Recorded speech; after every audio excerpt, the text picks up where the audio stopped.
Hi, ഇത് നമുക്ക് വളരെ സ്പെഷ്യലായിട്ട് റെഡിയാക്കി എടുക്കാൻ പറ്റുന്ന ഒരു നെയ്യടേൻ്റെ റെസിപ്പിയാണ്. ഇത് വളരെ കോമൺ ആയിട്ടുള്ളൊരു ഐറ്റമാണ്.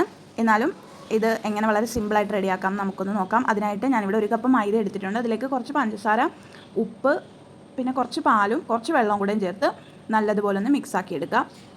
ഒത്തിരി തിക്കായിട്ട് വേണ്ട, ചെറിയൊരു ലൂസ് പോലെ നമുക്കിത് ബാറ്റർ റെഡി ആയാലും മതി. ഇനി ഇതിലേക്ക് ഒരു 5 മുട്ട ഞാനിവിടെ എടുത്തിട്ടുണ്ട്. അതിലേക്ക് 1 സ്പൂൺ പഞ്ചസാര, കുറച്ച് മഞ്ഞൾപ്പൊടിയും കൂടെയും ചേർത്ത് 2-3 ഏലക്കയും കൂടെയും ചേർത്ത് കൊടുക്കുന്നുണ്ട്. ഇത്രയും കൂടെയും ചേർത്ത് നല്ലതുപോലെ ഒന്ന് മിക്സ് ചെയ്ത് അരിച്ച് മാറ്റി വെക്കുക. ഈ 2 ബാറ്ററാണ് നമുക്ക് വേണ്ടത്.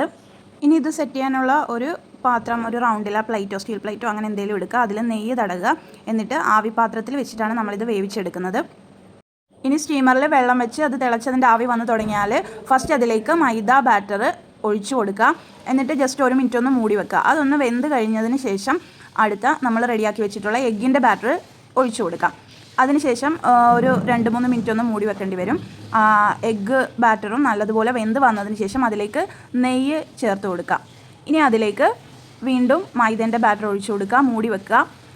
വെന്തതിന് ശേഷം എഗ്ഗിൻ്റെ ബാറ്റർ ഒഴിക്കുക, മൂടി വെക്കുക. അതും വെന്തതിന് ശേഷം നെയ്യ് ഒഴിക്കുക. ഈ പ്രോസസ്സ് ഇങ്ങനെ റിപ്പീറ്റ് ചെയ്യുക. അങ്ങനെ ഫുള്ള് നമ്മുടെ ബാറ്റർ തീരുന്നത് വരെ ഒഴിച്ചു കൊടുത്തുകൊണ്ട് ഇരിക്കുക. ഫുള്ള് ബാറ്റർ കംപ്ലീറ്റ് ആയതിനു ശേഷം ഒരു 5 മിനിറ്റും കൂടെ ഇത് മൂടി വെച്ചിട്ട് വേവിച്ചെടുക്കുക. ഏറ്റവും മുകളിൽ നമ്മുടെ ടോപ്പ് ലെയറായിട്ട് മൈദേൻ്റെ ബാറ്ററാണ് വരേണ്ടത്.